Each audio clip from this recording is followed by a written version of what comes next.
chapter 5, verse 1 says, Belshazzar, the king, made a great feast for 1,000 of his lords. So on chapter 4, we saw that Nebuchadnezzar, he became a beast because of his pride, because he thought that he was a mighty one, Elohim. So Yahweh taught him that it is Yahweh's power who decides who's king and who serves and everything else. So after all of that he goes through for 7 years being like an animal, he basically becomes once again a human being. In his heart, he gets understanding back, which is what we saw, that made pretty much the human that can have understanding, unlike animals. So when Nebuchadnezzar understood that Yahweh is the only one who sets the kings, he wrote actually the chapter, and that shows that he repented and he ended his life in good terms with the Most High. But then after his departure came his children, who were evil like the rest of Babel. So then came Belshazzar, who was the king of that time, which is the time pretty much when everything came to an end for Babylon.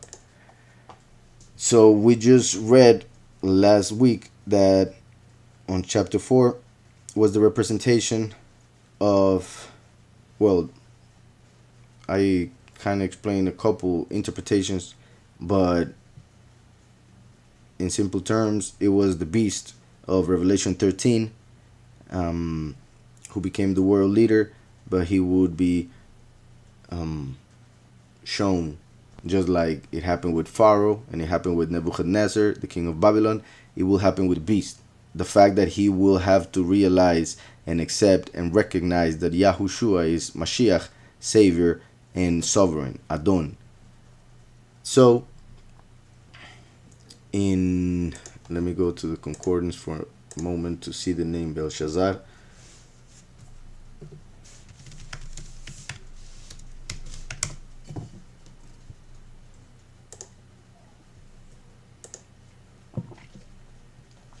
Belshazzar means Bel, protect the king. Bel, protect the king. Bel is, in English, would be Lord. That's why we don't use Lord to refer to the Most High, to the Almighty, because Lord is actually a name for Satan, who is also called Baal or Baal.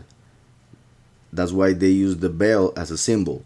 And I mean the powers that be, they use the Baal as a symbol. That's why Taco Bell, and they have also the eye hidden within the Baal, the eye of Lucifer.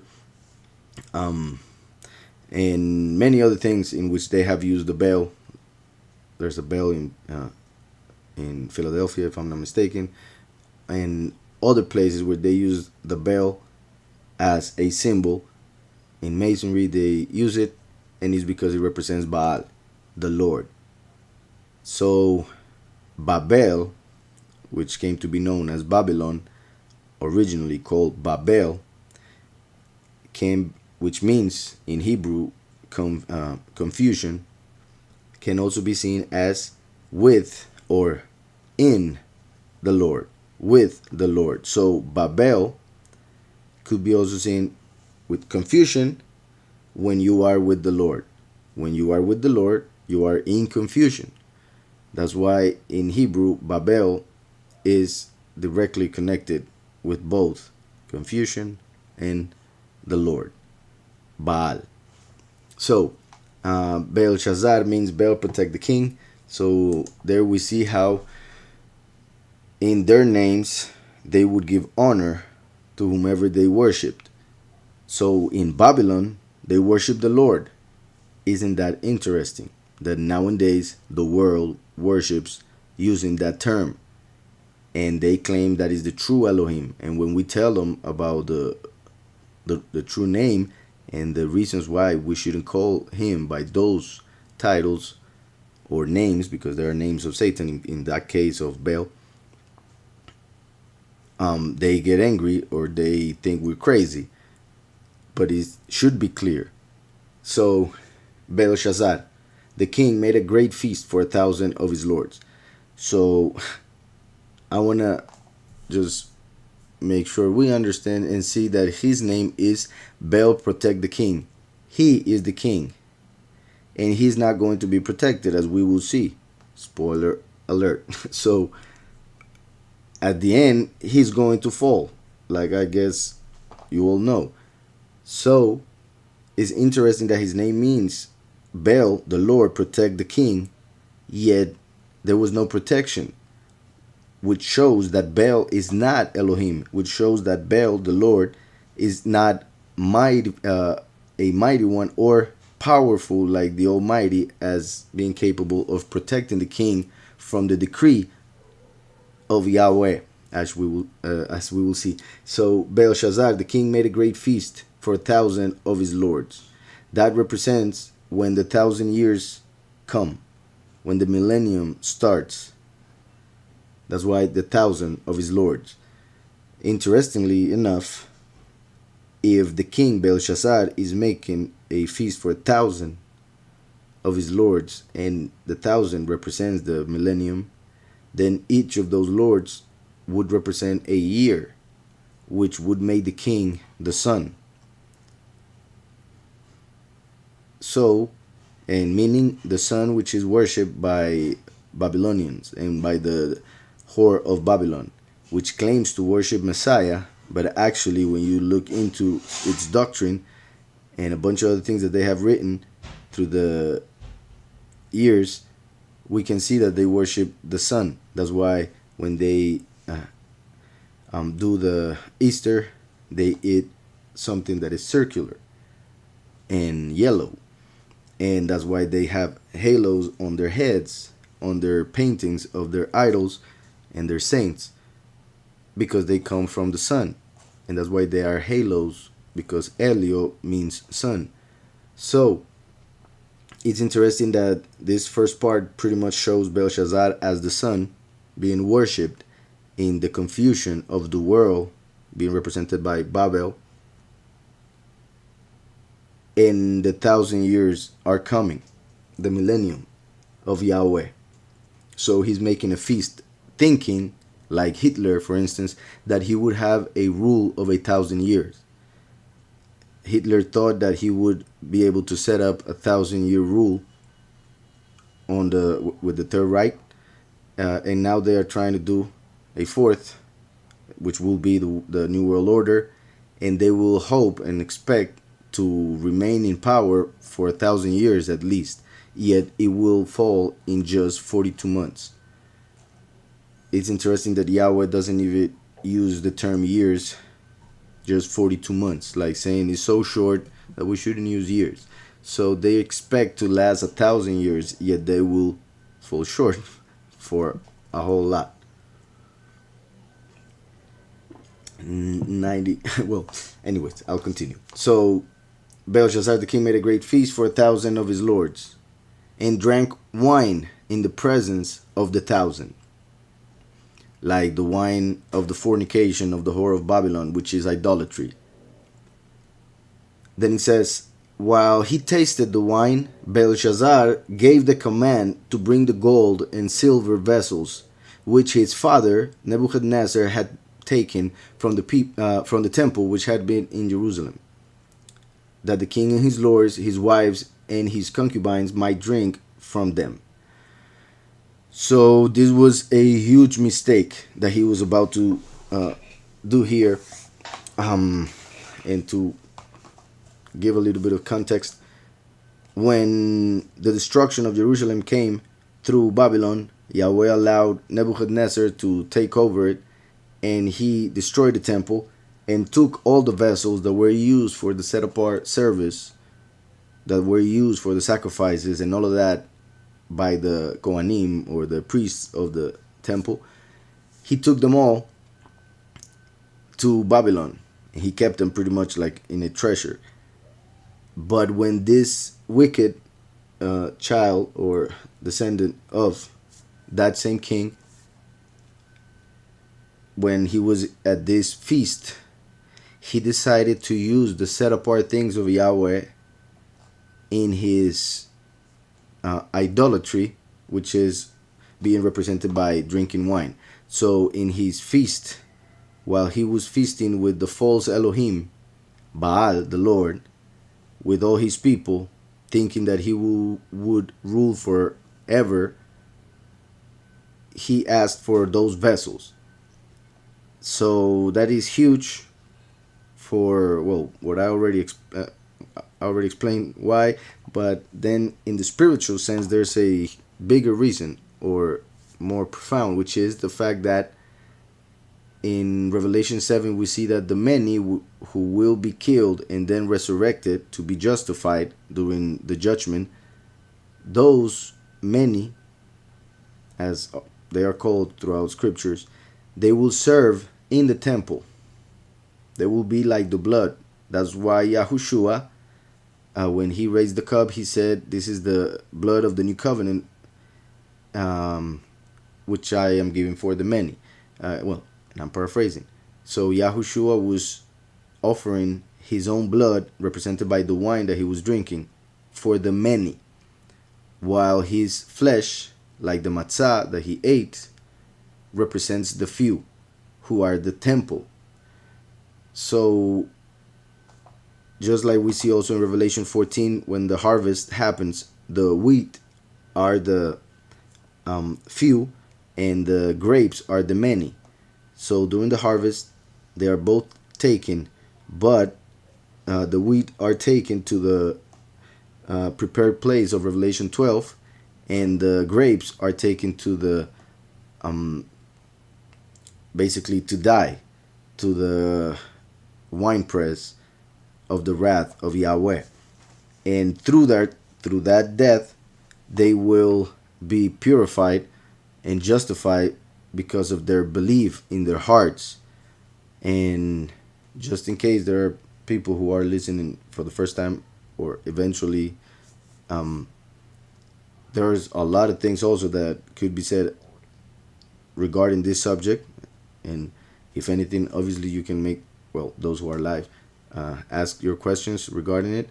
But I'm just trying to explain how there will be two groups of people. One who will not experience death. They will go in the harvest when they are transformed in the blink of an eye, as Paul said. And then there are the many who are expecting a rapture different than what the scripture says. So it won't happen. So unfortunately, they will have to go through some hardship for not believing in the true doctrine, not believing in the two witnesses that Yahweh sent during the first 3.5 years. So then they will have to die in a matter of 30 days, according to Hosea 5:7. So in 30 days, the many will die for not accepting the mark of the beast. Obviously, those who accept it are not part of anything but those who are going to the lake of fire. So the many, they won't accept the doctrine of the two witnesses, but then they will realize that they were the two witnesses, but it will be too late. So they will have to die, just like the two witnesses, and be resurrected and justified and enter the temple as those who serve within the temple, like the blood serves in the body, like the vessels were used to serve for the sacrifices. So the few are the body, the temple. The many are the blood, the vessels. The bread, the body, the temple, the few. The wine, the many. The grapes. And as we are seeing here, we see that the 1,000 years come, they are drinking wine, like the many are represented by the wine. And they bring the vessels of the temple. So that pretty much represents that the beast, the world leader, the little horn represented by Belshazzar will send for the many to be brought before him in order to be killed, to shed their wine, their blood. So, because of that, is that the beast will have to pay, and there will be 7 bowls of wrath. Those bowls of wrath, the last 7 plagues of the last 3.5 years, those bowls of wrath are filled with the blood of the many, in a obviously symbolical way. Because of their death, Yahweh will send 7 plagues during the 3.5 years that are at the end. So I'm pretty much giving context for everything that will come next. So while he tasted the wine, Belshazzar gave the command to bring the gold and silver vessels which his father Nebuchadnezzar had taken from the temple which had been in Jerusalem, that the kings and his sovereigns, were his lords in this case would be fit, his wives and his concubines might drink from them. Then they brought the gold vessels that had been taken from the temple of the house of Elohim, which had been in Jerusalem. And the king and his lords, his wives, and his concubines drank from them, which represents making the many give their blood. They drank wine and praised the gods of gold and silver. That is interesting because Babylon was represented by the head of gold. They worship Baal, who is Baal, who happens to be also God, according to Isaiah 65:11. His name is God, which means in Hebrew fortune.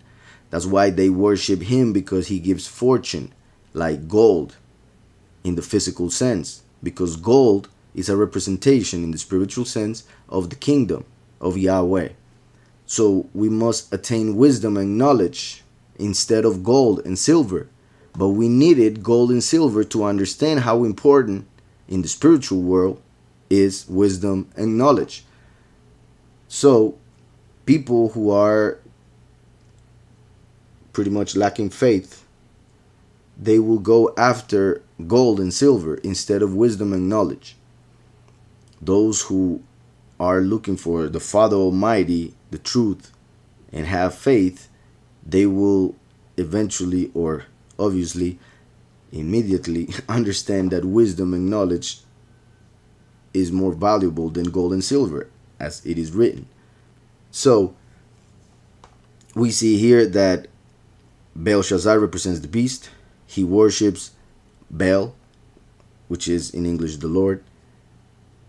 And I'm just putting the picture so that we can see how nowadays that could go on, and everybody would think that that is a good thing because he's worshiping the Lord.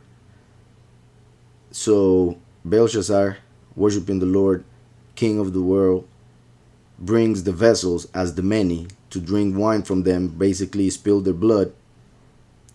And those are the vessels of gold, as in the vessels that will enter the kingdom by being justified, but at the same time they will have to die because they have been worshiping those same idols that Belshazzar worships, the Lord, the God of gold, fortune, God. That's why Yahushua told us you cannot worship two Elohim, because you will hate one and love the other. You cannot worship Yahweh and God, which in Greek was Mammon, and in English fortune, but in Hebrew God, which is amazing how people nowadays call God the Lord and worship that, not understanding that they are actually referring to the enemy.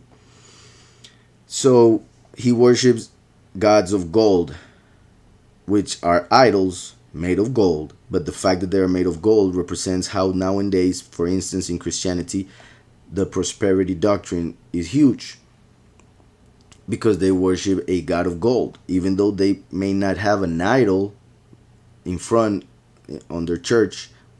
They do have the whatever pastor is teaching them that, which kind of becomes like an idol. But other than the pastor, in their wallets or in the bank, they have the idol. So It's a here. They drank wine and praised the Elohim of gold and silver, bronze and iron, wood and stone. So gold and silver, like the prosperity doctrine, those who worship money, you don't necessarily have to be in a Christian church to that teaches prosperity doctrine in order to worship money. So I'm just saying that as an example, but there are a lot of people who actually claim even to be atheist or Jewish or Muslim or whatever who actually worship money. No matter, like, their true religion is pretty much economy. So in the same hour, oh well, and then it said gold, silver, which is those who worship money pretty much, bronze and iron, those represent Christianity mainly. So gold and silver, like I said, worldly people who are going after the money, they worship the dollar, which says in God we trust. So in God they trust. That's why they have the eye of Horus, eye of Lucifer on the pyramid. So gold and silver, they worship money. Bronze and iron represents Christianity because bronze is represents Greece, the Greek Empire, and most of the false teachings of Christianity are based on things that come from the Greek philosophy. And then iron represents Rome, and then we have the Roman Catholic Church. So bronze and iron as the Christian world, wood and stone.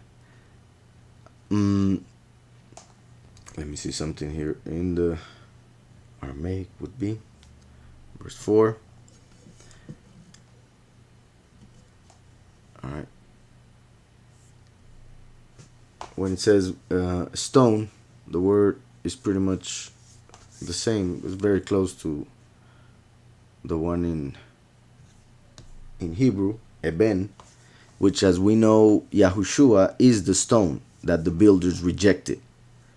But the world made a different Messiah, which they call Christ. And they follow it as if it were the stone. But that is the stone that they made up, not the one that the builders rejected. So,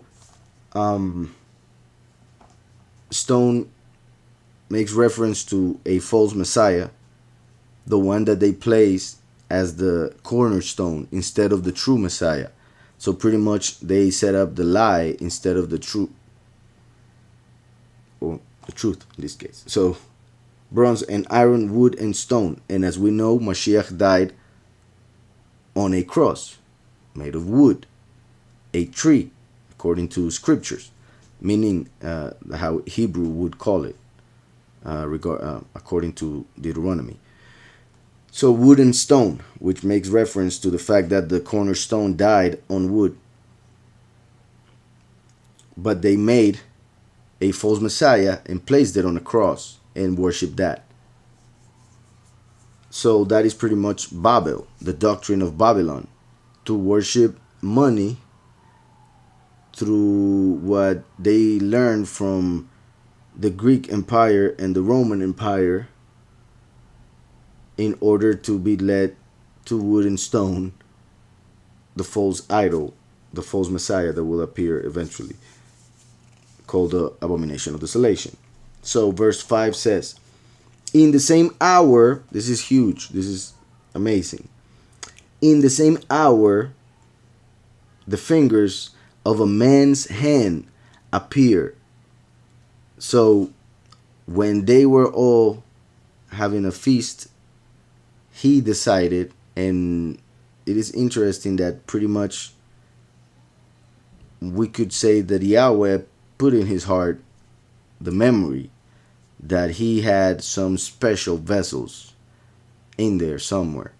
So he decided to bring them. And by bringing those vessels, he was also bringing his own condemnation, just like the beast when he decides to kill the many.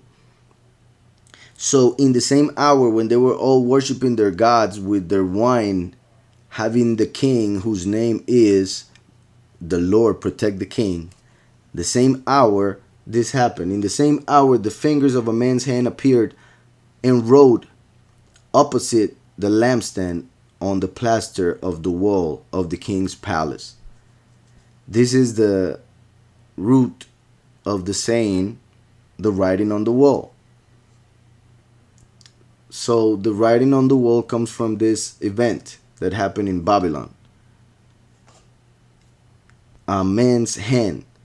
Yahweh is a man of war according to scriptures. So Yahweh, that's why he said, let us make man according to our image and our likeness. So the Messiah, who is the image of Yahweh, is the mold for humanity, pretty much. He was the shape, the image that Yahweh used to make the human, Adam in this case. And then all of us came from him.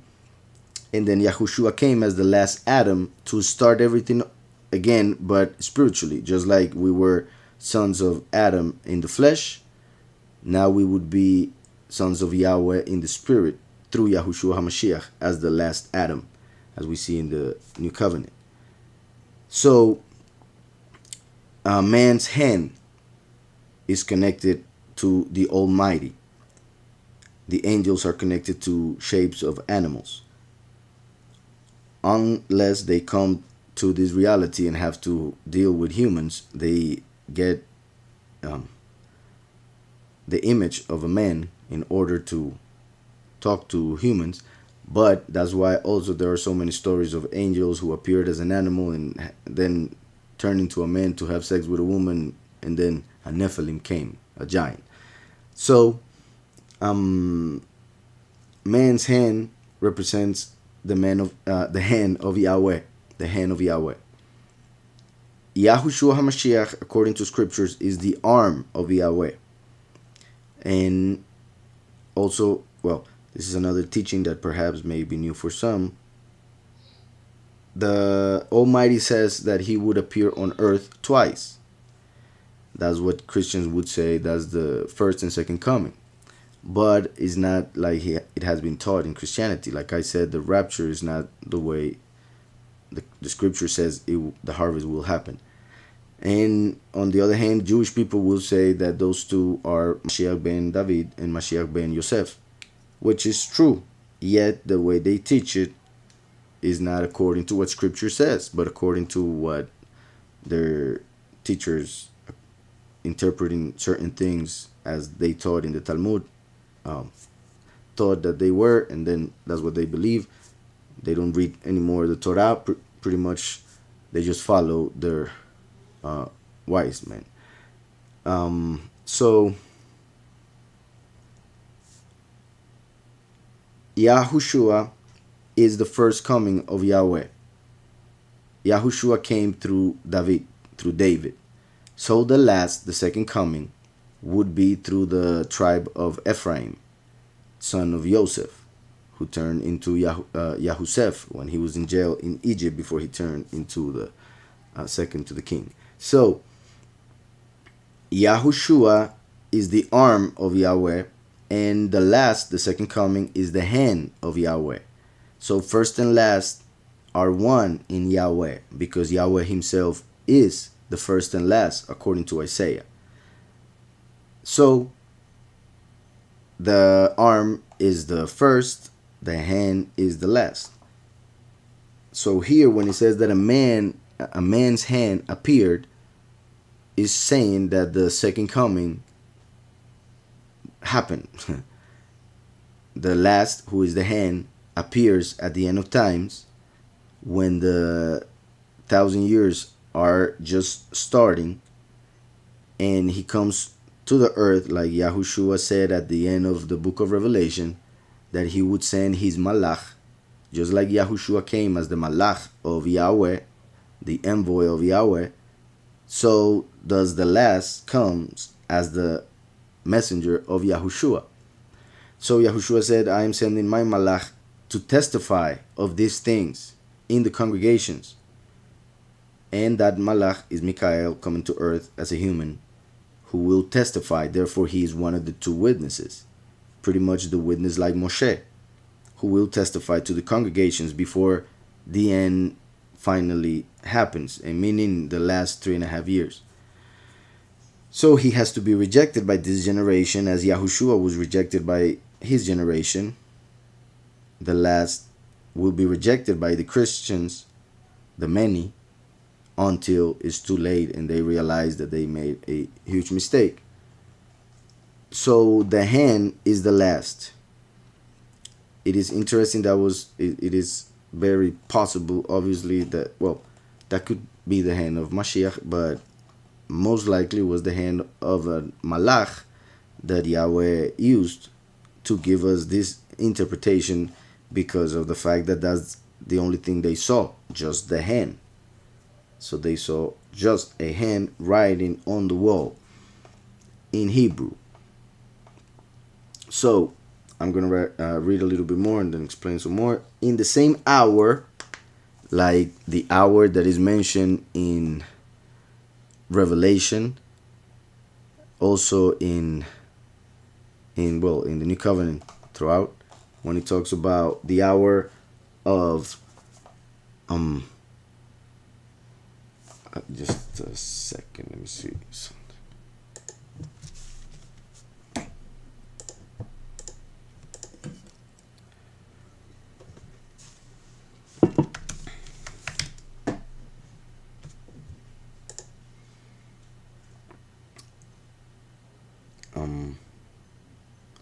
In Revelation 9:15 says, so the four angels who had been prepared for the hour and day and month and year were released to kill a third of mankind. That is on during the trumpets. And during the trumpets, the two witnesses are testifying to the inhabitants of the earth. But then there are some others. Revelation 14:7. It says, fear Elohim, fear Yahweh, and give honor to him, for the hour of his judgment has come. And worship him who made heaven and earth, the sea and springs of water.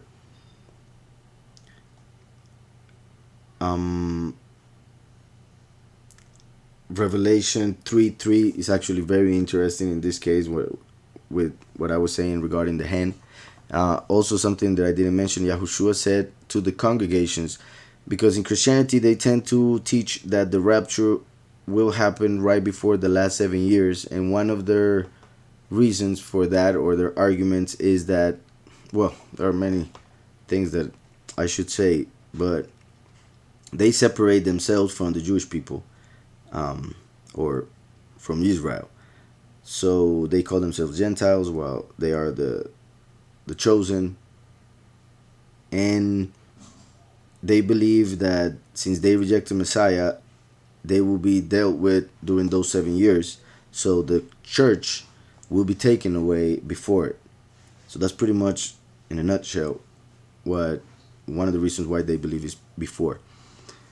However, and another reason when they take Revelation is that since they made that separation, which Yahweh didn't make, because Yahweh talked about the olive tree, whose branches are the people, and there are some people who are original branches, but there are some others who will be added to the tree, which are from the Gentile nations, and some of the Yahudim who will be plucked out because of their unbelief and rebellion against Messiah. So it's one tree, yet Christians teach of two trees, and one tree that will be taken in the rapture, and another tree that will have to be saved during the last 7 years. But Yahweh talks of one tree. So that is one thing that most Christians don't get. Also, they focus mostly on the Greek language instead of the Hebrew, and they believe, for several reasons, that the New Testament was written originally in Greek. It's not my belief, it's theirs though. So since the word, for instance, ecclesia, pretty much is what they would translate as church. Ecclesia is Greek, and that's what appears obviously in the Greek New Testament. But in the Hebrew we have kahal, which is congregation. So Yahweh would speak of the congregation of Israel. And then in the New Testament he talks again about the congregation, but they wrote it in Greek. So to Christians, the congregation kahal and the congregation church is different. Yet it is, according to scriptures, exactly the same. Those who want to be added, they have to believe in Messiah, and that's all. Obviously, fulfill his commandments, but I mean, our belief in him is what makes us part of Israel, because he is Israel, Mashiach. So, pretty much the descendant promised to Abraham, the seed. So, Christians say that the rapture will happen at the very beginning because, according to them, when they read Revelation, they see that Yahweh sent 7 letters to the congregations that were in Asia. So they say to the churches. And after those 7 letters, the word church is not mentioned again. So they said, that's it. The church is out. So that's why the word church is not again mentioned throughout the rest of the book of Revelation. However, that's a very weak argument for many reasons. And the main reason, I would say, or one of the main reasons, is found in the same letters. So it seems like they didn't read the letters, which is very sad. Because in one of the letters, Yahushua says that if they don't repent, he himself would come to earth and fight, meaning showing the true doctrine with the sword of his mouth, fight with those who are rebelling against the true doctrine, against the truth, against the Almighty. So he said that he would have to come back and talk to people on earth, going into the congregations. He said it in the letters, but they're so focused on being taken out, they're so focused on just going to heaven, that they don't see that he said that before being taken to the prepared place of Revelation 12, he, Yahweh, Mashiach, through his Malach, had to appear on earth. Like Mashiach said, if you see me, you see the Father who sent me. So the same is with the Son of Man. If one sees the Son of Man, he is seeing Mashiach. So, just one more in Revelation 3:3 says, remember therefore how you have received and heard. Hold fast and repent. Therefore, if you will not watch, I will come upon you as a thief, and you will not know what hour I will come upon you. What hour? So the word hour, not only here, is mentioned in reference to the judgment, the hour of the judgment, and to the hour of the coming of the Son of Man. The hour. So in the same hour, as we're reading in Daniel, in the same hour that they drank from those vessels which represent the blood of the many, in the same hour that they decided to kill the many, is when the last plagues started to fall on them. The hour of the judgment, the hour of the wrath. After the hand of Yahweh during the hour of the Son of Man appeared to write the judgment, like Moshe wrote on tablets of stone the law. Now the hand, because remember also that when Moshe went up, the first tablets were written by the finger of Yahweh. Now the whole hand is writing on the wall the decree against Babylon. So this is huge, because the same Moshe who received the tablets, he is the representation of the last, who is the hand, who is Michael, who pretty much wrote the tablets in the beginning. So there are many connections here, and pretty much it all comes to the fact that it represents the second coming as the hand. So in the same hour, the fingers of a man's hand appeared. Well, and it just says the fingers of a man's hand. Like I just said, he wrote with the finger the tablets, the 10 commandments, and wrote opposite the lampstand. the lampstand makes reference to the congregation. That's why the 7 congregations of Revelation were 7 lampstands. So opposite to the lampstand, pretty much the lampstand is being justified, like in the scales. And on the opposite side, those who are condemned, their condemnation is being written on the wall. So the fingers of a man's hand appeared and wrote opposite the lampstand on the plaster of the wall of the king's palace. And the king saw the part of the hand that wrote. Then the king's countenance changed. Then the king's countenance changed, and his thoughts troubled him, so that the joints of his hips were loosened, and his knees knocked against each other, just like in the cartoons. This is amazing. And obviously it did happen.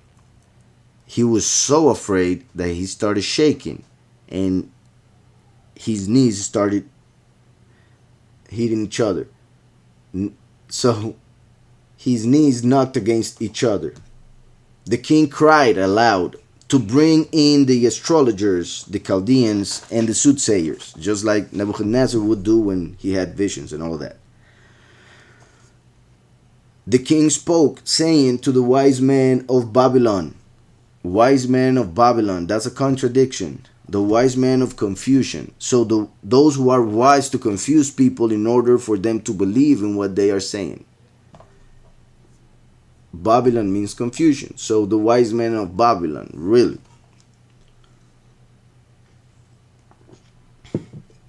So the king spoke, saying to the wise men of Babylon, whoever reads this writing and tells me its interpretation shall be clothed with purple and have a chain of gold around his neck. So he would receive the clothing of a king. He would be made like a king. Once again, Daniel will appear to receive that honor, like Joseph did. Once again, the connection between Joseph and Daniel, and like I said earlier, one came through David, one came through Joseph. In this case, then, Daniel, who came from Yehudah, is representing Joseph. Why? Because the last who genetically comes from Joseph through Yahushua becomes a Yahudi. So, it says, the king spoke, saying to the wise men of Babylon, whoever reads this writing and tells me its interpretation shall be clothed with purple and have a chain of gold around his neck. And he shall be the third ruler in the kingdom. The third ruler in the kingdom. This is interesting and huge also because that shows how Yahweh is first, meaning he who was. Yahushua is the first manifestation of Yahweh, he who was. So he came as second, being he who is. And the last is pretty much the third, which is he who will be. So he who was, he who is, he who will be. Which is represented by Yah, who, and then the as in the N. So Yahweh, he who was, he who is, and he who will be. Meaning the 4 letters of the name Yahweh represent those 3 times. Meaning eternity, all time, in one word.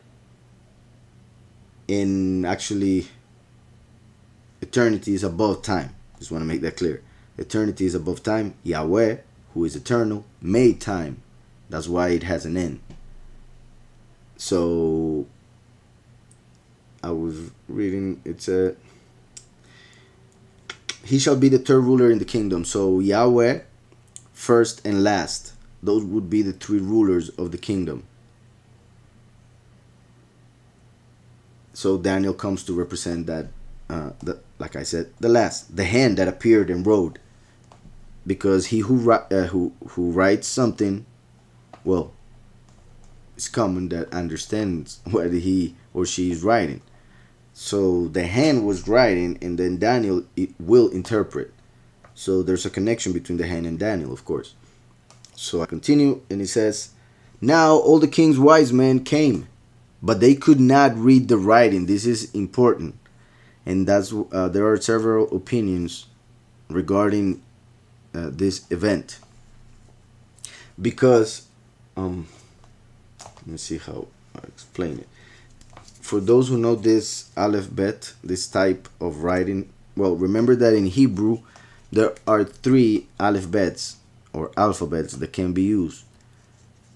One is called the pictographic, which is pretty much like images, like the aleph is the head of an ox, the bet is a house, the gimel is a leg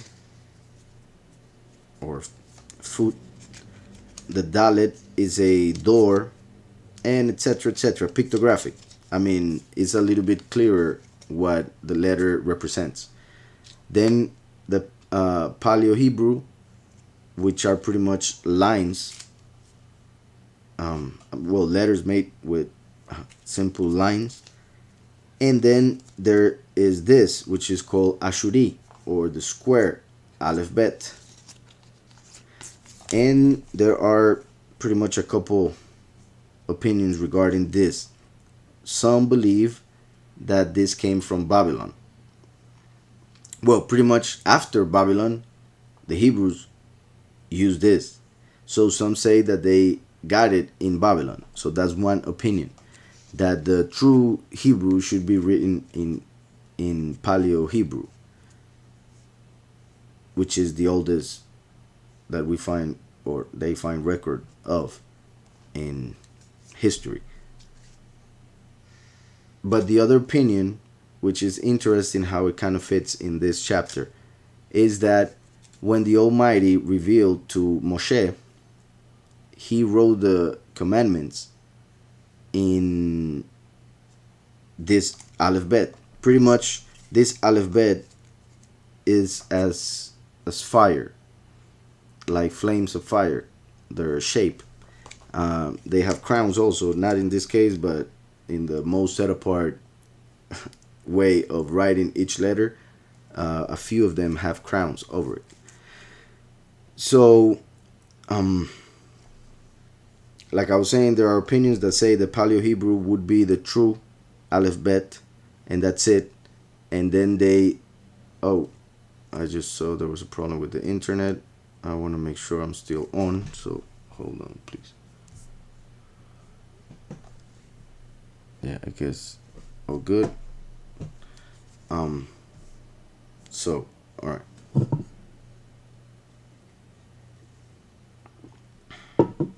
Yeah, let me know please on the comments, on the chat, if everything is fine, because I see the internet kind of going down. So, as I was saying, in Genesis, we see in Genesis 1:1 that it says, Bereshit bara Elohim et hashamayim. Et is the first letter, is a word that is formed by the first and last letter of the alphabet. And it appears twice on the first verse of the whole scriptures, which shows that Yahweh created two alphabets, one for the heavens, one for the earth. And there are a lot of things that can be said regarding that and the possibilities that that opens up. And one of those possibilities is that in the heavens, Yahweh created these shapes for the letters, and for the earth, he would have made the Paleo Hebrew or pictographic. So, in the giving of the Torah, one opinion says that Yahweh gave the Torah with these letters, the commandments with these letters, because they were being set apart, becoming like the angels through the Torah. So they were allowed to use these letters, this alphabet.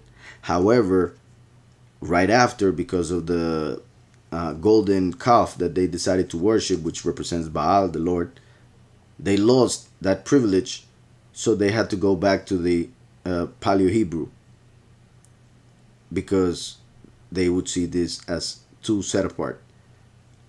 So with time, most people forgot it. But Daniel, who was a true wise man, did not. So he had knowledge of this alphabet, which would have been the one that the angel or the hand of Mashiach used to write this, and that would be the reason why nobody understood what it was being said. And because of the record, it is obvious that they would recognize Paleo Hebrew if the angel were to write in Paleo Hebrew, because there's a lot of writings in Paleo Hebrew in history. So it is believed that this is the alphabet that was being used, and since the captivity of the Israelim in Babylon was coming to an end at the end of the 70 years, then Yahweh was allowing them to use the alphabet again. So that's why they started using it after Babylon. And the name Ashuri that they gave to it, which Ashur is pretty much the same area, so some believe that the name is given to it because they brought it from there. It's actually given because is to give honor to Ashur, the son of Shem, who went away from Nimrod when he decided to build the Tower of Babel. So because Ashur separated from Nimrod, just like Abraham did, who came from Eber, Abraham was given the Hebrew language, and Ashur, his name was taken for the letters of that language. So that is the reason given, at least when it comes to the second opinion, of why the name of these letters is Ashuri. So, it says here, now all the king's wise men, let me see, yeah. Now all the king's wise men came, but they could not read the writing. They could not read the writing. So the wise men, the wisest of the world at that moment, could not read what the angel was writing, the letters that he was using. One could also say, according to the other opinion, that it would be as using the same letters but writing something that nobody understands.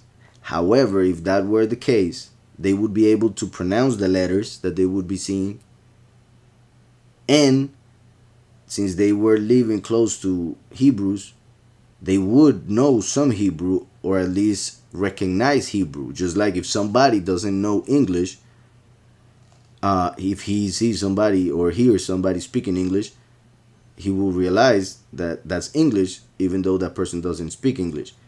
So, and also with other languages, of course. So my point is that if they were to be able to read the characters, at least they would know that it was Hebrew or whatever language. Yet they were not able to understand anything.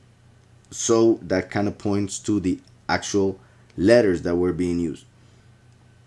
So let me see. It says, now all the king's wise men came, but they could not read the writing or make known to the king its interpretation, neither the letters nor the meaning, nor the writing nor the interpretation. So neither. They couldn't get what those letters came from and what those letters were saying.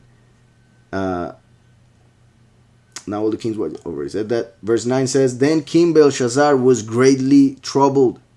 His countenance was changed, and his lords were astonished. But the queen, because of the words of the king and his lords, came to the banquet hall. Interesting, because the queen of Babylon is pretty much the whore of Babylon, the false congregation, and I'm not talking about the many. Yet it is the false doctrine that fooled the many into following for years during the apostasy. So the queen, because of the words of the king and his lords, came to the banquet hall.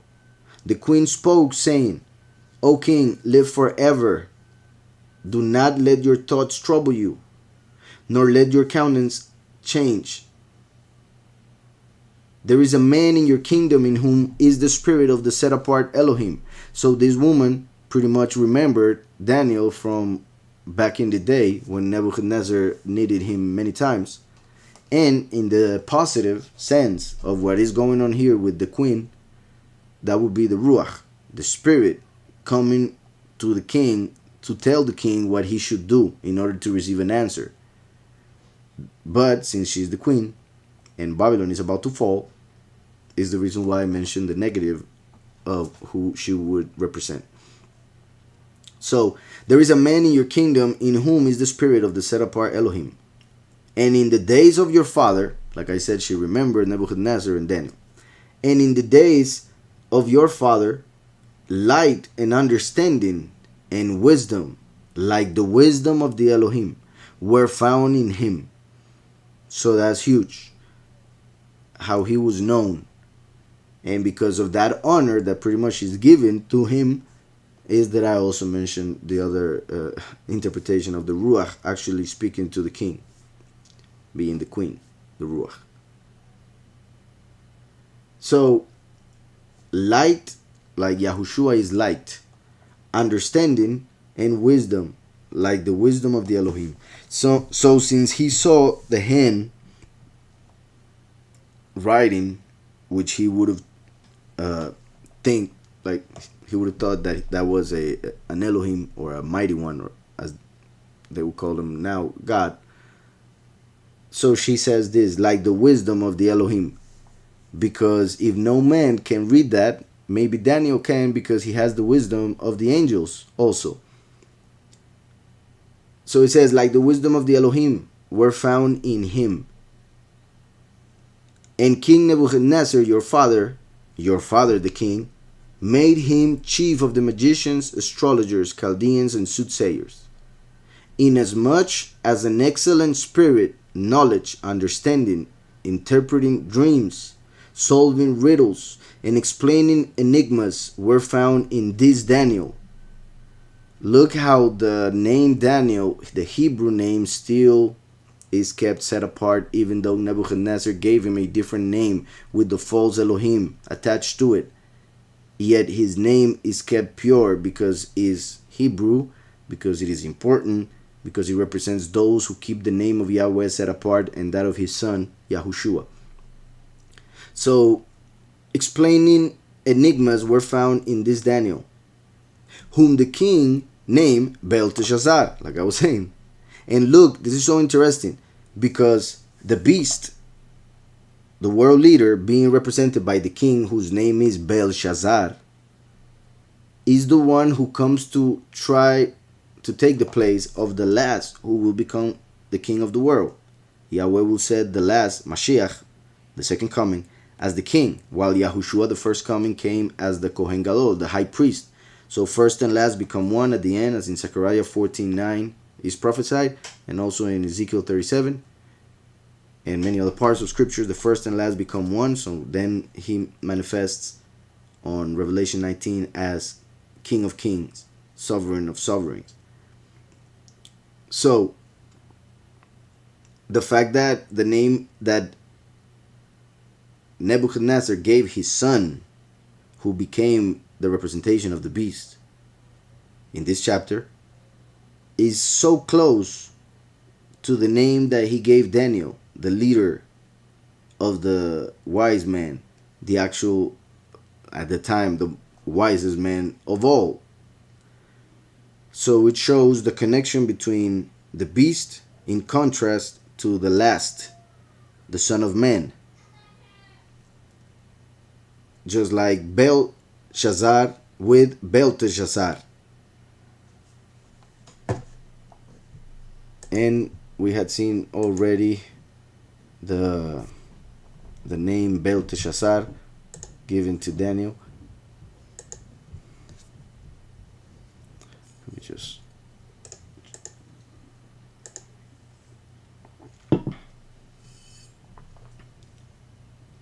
the Lord of the treasure, or the prince of the Lord. So, once again, obviously the bell connecting to the Lord. So let me go back. So it says, whom the king named Belteshazzar. Now let Daniel be called, and he will give the interpretation. Also, it's interesting when it comes to the last, what we read in Isaiah 11. No, Isaiah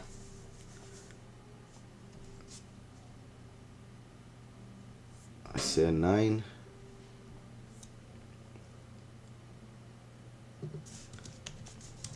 We read that it says, well, in verse 6, for unto us a child is born, unto us a son is given. In Isaiah 7, we see the prophecy of Yahushua through a virgin. In Isaiah 9, we see the coming of the last through a woman who is not a virgin, just like it's also prophesied in Jeremiah. For unto us a child is born, regular way.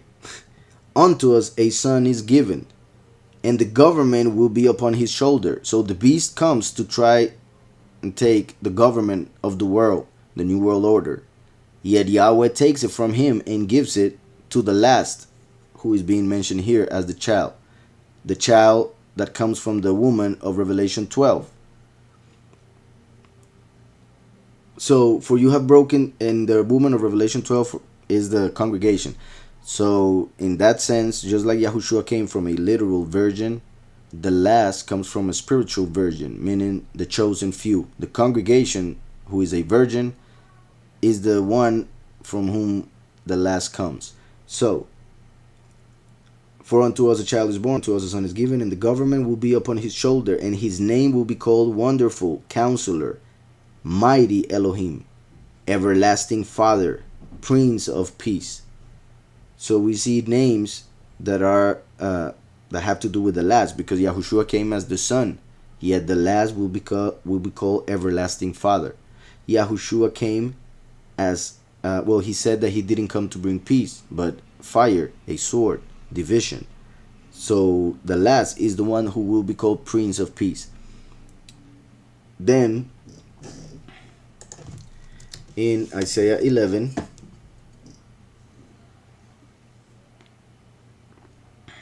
it says in verse 11, there shall come forth a rod from the stem of Yishai, the father of David. So the root of David is Yahushua. Then came the stem, and then the branch, or the rod. So there shall come forth a branch from the stem of Yishai, and a branch shall grow out of its roots. The roots are Yahushua, the branch is the last. So first and last, root and branch. And then he says, the Spirit of Yahweh shall rest upon him, because he will be Everlasting Father. So that's why the Spirit of Yahweh the Father will rest upon him, so that he will represent the Father. The Spirit of wisdom and understanding, the Spirit of counsel, because he will be called Wonderful Counselor. And might, because he will be called Mighty Elohim. The Spirit of knowledge and the fear of Yahweh.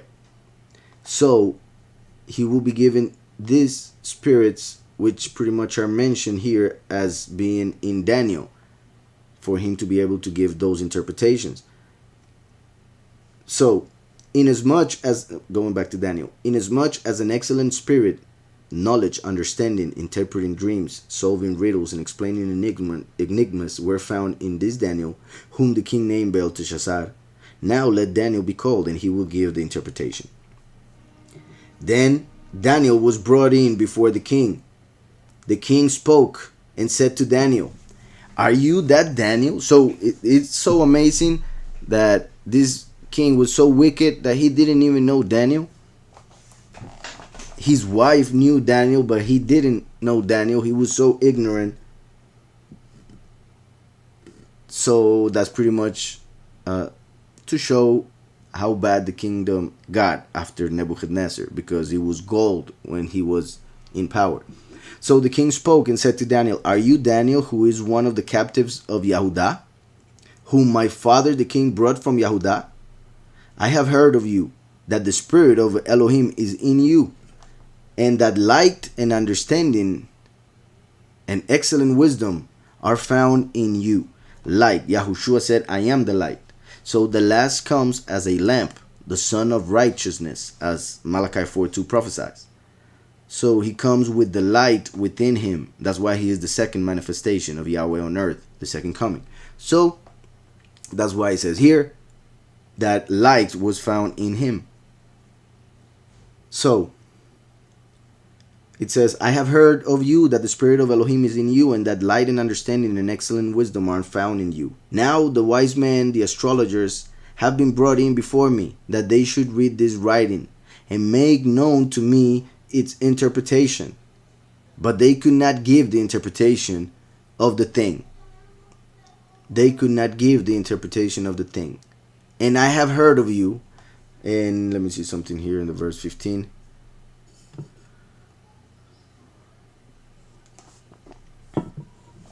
All right. They could not give the interpretation of the thing. And I have heard of you that you can give interpretations and explain enigmas. Now, if you can read the writing and make known to me its interpretation, you shall be clothed with purple and have a chain of gold around your neck, and shall be the third ruler in the kingdom. Once again. Then Daniel answered and said before the king, let your gifts be for yourself, which is amazing. He's rejecting, just like Abraham rejected a payment for saving some kings in Genesis, just like many righteous rejected the riches of the wicked, because that could bring curse, and because those who have faith in Yahweh do not need anything from those, unless it is the will of Yahweh that which they accumulated comes to us, as it is written, that is the reason why they accumulate so much. So then Daniel answered and said before the king, let your gifts be for yourself, and give your rewards to another, which is also a possibility that he saw what was written, and he said, no, I don't want to be the third to this kingdom. It's about to fall. Why would I do that? So let your gifts be for yourself, and give your rewards to another. Yet I will read the writing to the king, and make known to him the interpretation. O king, the Most High Elohim gave Nebuchadnezzar your father a kingdom and majesty, splendor and honor. And because of the majesty that he gave him, all peoples, nations, and languages trembled and feared before him. Whomever he wished, he executed. That's interesting. He may have been able to execute whomever he wished, except for the three friends of Daniel that he sent to the fire.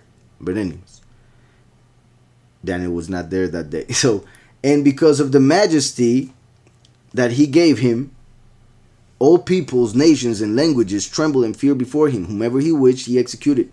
Whomever he wished, he kept alive. Whomever he wished, he set up, and whomever he wished, he put down.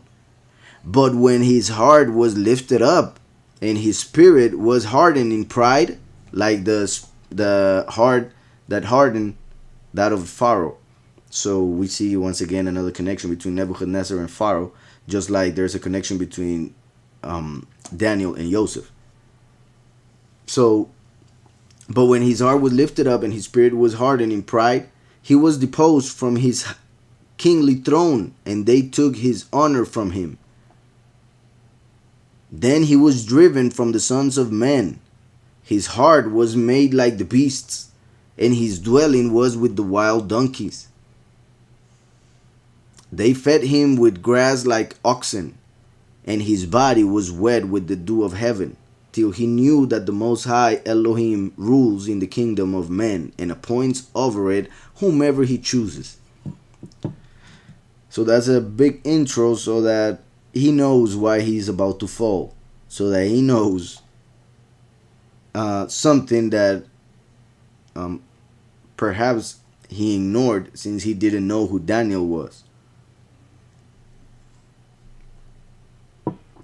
Verse 22. But you, his son Belshazzar, have not humbled your heart. So we see there one of the reasons why he didn't accept the gifts. He didn't accept him as a humble person. He didn't see him as a humble person. He knew that he wasn't. So Daniel is being honest, frank. something that is so hard for people nowadays, and they are talking to regular people. Daniel was talking to a king who could kill him for whatever negative thing he would say, and he's still saying the truth before his face. So, but you, his son Belshazzar, have not humbled your heart. I can imagine everybody in that place, um, pretty much thinking Daniel was dumb for doing this, thinking he was crazy, he was about to die, because that's something that most people in the world wouldn't do. Yet those who have faith in Yahweh are not scared of a man who was set up there by Yahweh himself. So, but you, his son Belshazzar, have not humbled your heart, although you knew all this. So, Daniel repeated the whole story to him so that he would remember the key point of that story. So he did know the story, but at least he didn't know the important details or the reason why. And I say all of that because if he knew the story, he should have known Daniel, because he was a key part of the story. He was the one who interpreted the dream that was telling Nebuchadnezzar that that was going to happen to him.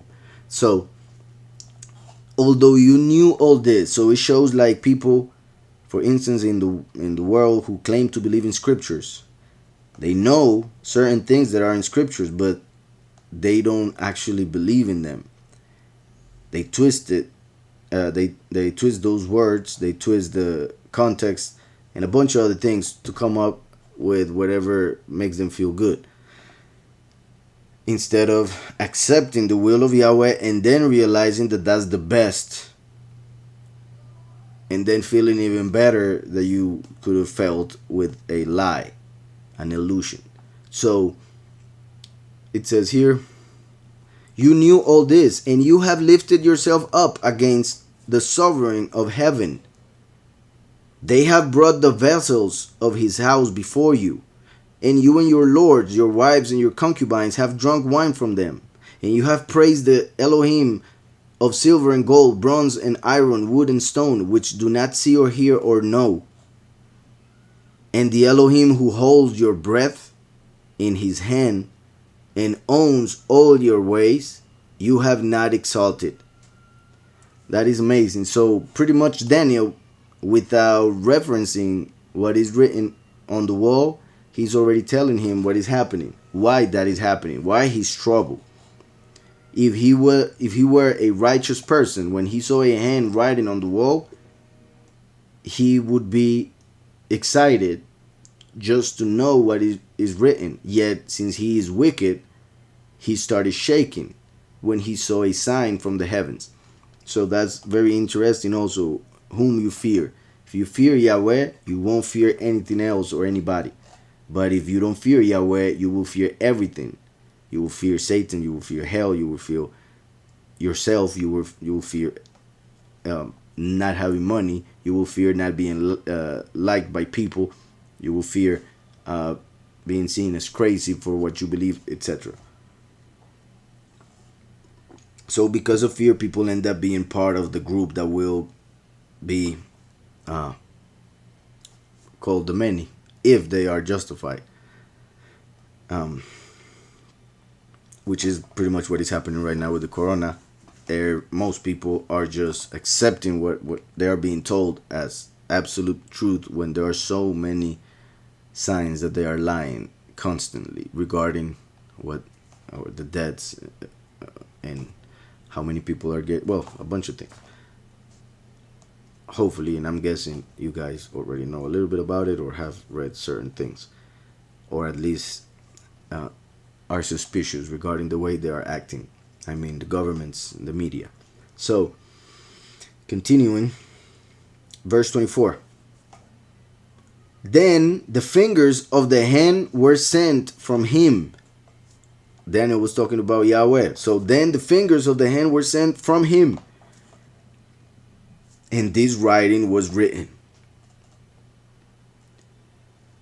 There's a comment here when they change fingers for palm. Let me see. 24.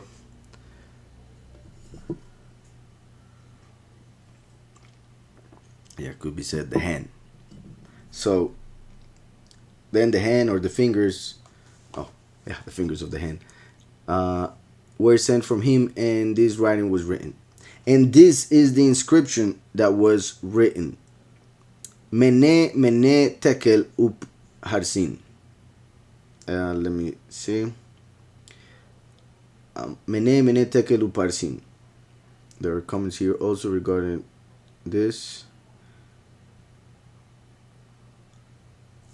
Okay, Mene comes from the verb to number, meaning 50 shekels. And then Tekel, as in making reference to the shekels. And the fact that, for instance, it says Mene Mene Tekel, as in dividing Mene Mene, the shekel. And which is also interesting because dividing a shekel is what they had to do in order to count the people. Yahweh told the leaders of Israel not to count the heads, because pretty much if Israel is counted that way, there are reasons why that would happen. Well, lack of knowledge of scriptures, of the law, and of faith, for many reasons. So Yahweh said that when they were to count the people, they should not do it by counting heads. Instead, they would have to bring half a shekel. And through counting those shekels, half shekels, they would know how many people there were in the kingdom or in Israel. So that is to show, for instance, a rich person brought half a shekel, a poor person half a shekel. That was to show that they are both the same before Yahweh. Even if one is rich, successful according to this world and whatever, and another one is poor, they will have to give the same because they have the same value before the Almighty Creator. And also half a shekel to show that we need each other, just like Adam needed Eve, and that's why Yahweh took her from his side. So it's not for a man to be alone, said Yahweh in Genesis. That's why half a shekel, because we are half. And I repeat, we need each other. And it's also the half and half is like first and last, the two halves of the manifestation of Yahweh on earth. Since Yahweh, when he created this reality, he made everything in twos. So he himself, even though Deuteronomy says he is one, and Yahushua said that is the first commandment, Yahweh is one, and you will love him with all your heart, all your strength, and all your soul. Yahweh said that he would separate his manifestation in two, as Kohen and Melech, through Yahudah and through Yosef. So as in half a shekel, Mene Mene Tekel. So it's as if Yahweh was saying, I'm counting your deeds and you have fallen short, like you haven't done enough good deeds, so you have to be destroyed, you have to be taken out, you and your kingdom. That's pretty much what Yahweh is saying through these four words that were written there. Mene Mene Tekel Uparshim. And the Uparshim makes reference to the kingdom of Persia, who was coming in to destroy Babylon.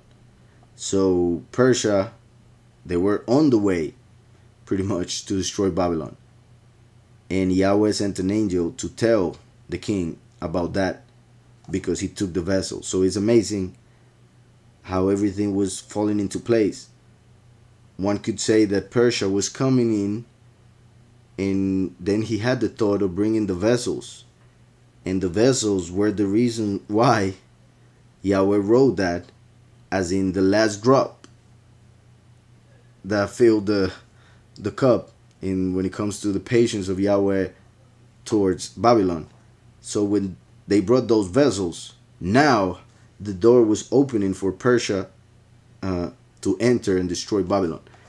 Persia means splendid.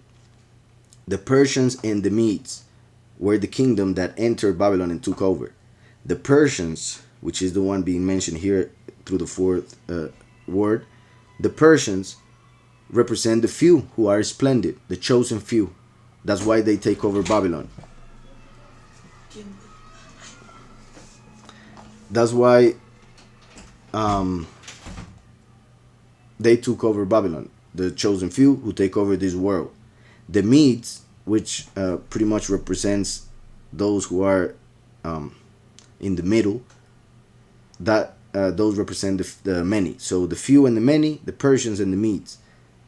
A kingdom that had two parts, like the two sheepfolds, and like the two parts in which Israel separated, the 2 tribes and the 10 tribes, Yehudah and Israel. So it's mentioning Persia, the splendid ones, because it represents how the chosen few will take over this world when Babylon is destroyed.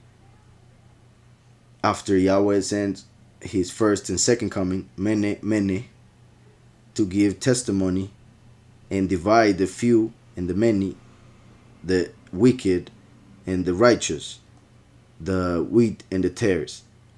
So Mene tekel uparshim. Let me see something else regarding this. Verse 5.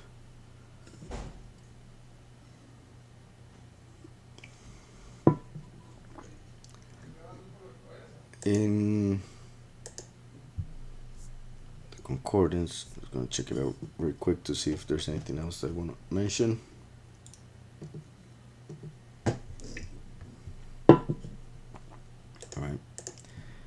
Mene tekel uparshim. Well, like I said, when it comes to uparshim, it's connected to peras, and so to break, divide, and also the letters make reference to the kingdom that was coming to destroy it and divide Babylon, to break it in two. So that regarding the last word, Mene, which is Mem Nun Aleph, like I said, like the 50 shekels, a weight, a measurement, and lastly the Tekal, which is pretty much to weight, as in their deeds. So it's as if Yahweh was saying that he was weighing their deeds, Mene, dividing the good from the bad, and then that is why they would be broken in two by the Persians who were coming into the kingdom of Babylon. So, verse 26. This is the interpretation of each word, said Daniel. Mene, Elohim has numbered your kingdom and finished it. Elohim has numbered your kingdom and finished it. Tekel. So he goes Mene, even though it's repeated on the wall, he only says one interpretation because it's the same word being repeated, and the way he interprets it shows the reason why there are two of the same word, or why the word appears twice. Elohim has numbered your kingdom, Mene, and finished it, the other Mene, first and last. Tekel, you have been weighed in the balances and found wanting. It's interesting that the beast appears on the second seal, and on the third seal the economy drops even worse than it is doing now, and the false prophet, the second beast, will have influence on that. He will be basically just like the second seal is connected to the first beast, the third seal is connected to the second beast. And the second beast receives authority from the first beast, who receives authority from the dragon, Satan, Lucifer. So, the fact that it says here, Tekel, you have weighed in the balances and found wanting, is interesting because the third seal, the rider of the horse, has balances on his hand, which is connected with the fall of Babylon. And the leader, the religious leader of the whore of Babylon, is the false prophet. So, Tekel, you have been weighed in the balances and found wanting. Peres, your kingdom has been divided. and given to the Medes and the Persians, like saying the many and the few. Then Belshazzar gave the command, and they clothed Daniel with purple and put a chain of gold around his neck. So even though he rejected the honors, the king kept his word, and since he was able to interpret the writing on the wall, he gave him the honor of king to Daniel, to show that when the last appears as the hand to announce the fall of Babel, he will become the king of the earth, taking the place of the beast when the splendid ones, the Persians, take over Babylon. So then Belshazzar gave the command, and they clothed Daniel with purple and put a chain of gold around his neck, and made a proclamation concerning him that he should be the third ruler in the kingdom. That very night, Belshazzar, king of the Chaldeans, was slain. That very night. And Darius the Mede, Darius means sovereign. So we could read here, in the sovereign of the middle, as in, well, of the many, the sovereign of the many, or the one. Remember how we just saw that the last would be the third in the kingdom. So the three heavens. In the third heaven is Yahweh. The second heaven taken over by Yahushua. The first heaven, earth, the last. So the three heavens as the three manifestations of Yahweh. As he who was, he who is, and he who will be. So he receives the power. And then the sovereign of the many, who is in the middle, received the kingdom. So just when the last, Daniel, receives the clothing to become, to receive the honor of king, the one in the middle receives the kingdom, pretty much showing that when the last comes to take over the kingdom for Yahweh, is when Yahushua will finally manifest as king by becoming one with the last. I hope that is being understood, but it's very interesting and important how this happens here. Daniel gets dressed as king, and then Darius, the sovereign of the Mede, the sovereign of the Medes, but here it says, and Darius the Mede received the kingdom, being about 62 years old. He received the kingdom being about 62 years old. In the Hebrew, since each letter has a numerical value, we could make a word by the, and well, not just one word, we could make several words that have the value 62 that will be connected with this event. And I'm just going to show the simplest way to make the 62, and it would be with the Samech and the Bet.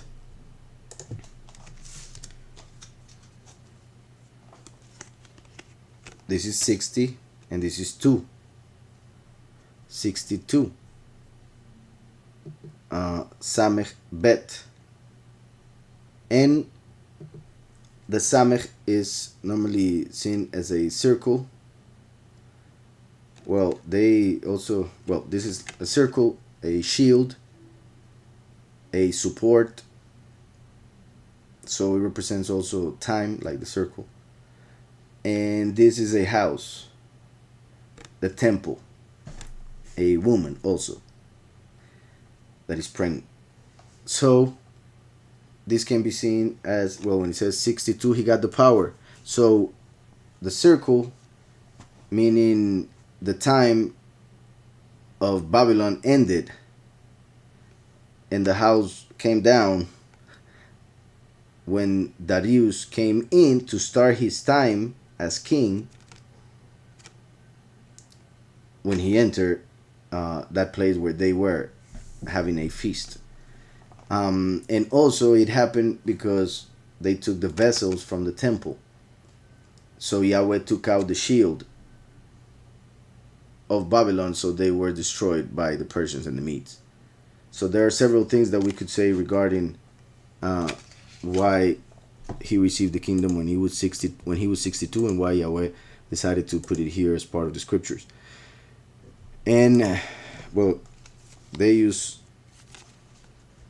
this as grandfather nowadays, just in case. And let me see something else. Well, yeah, you could also, if you wanted to, go and look for the gematria, or the numerical value 62 in the Hebrew, of course, and get another idea of what that 62 represents, or what it means. And I will just show a couple, or well, real quick. The numerical value 62 is the same numerical value as well, children, pretty much, or my son. Well, my son could be seen as 62, which would be what I was saying, like the three, the one in the middle received the kingdom, and that would be my son, the son of Yahweh, Yahushua HaMashiach, receiving the kingdom, represented by the 62. Let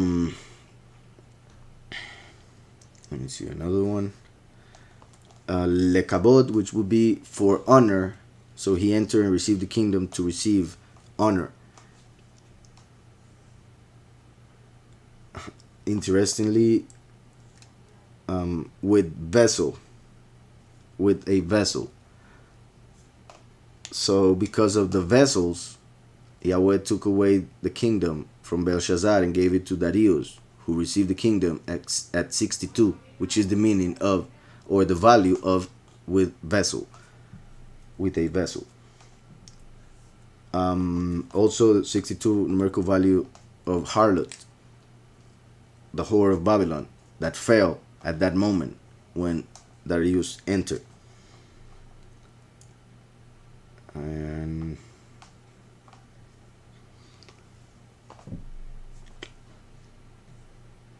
let me see if there's one more.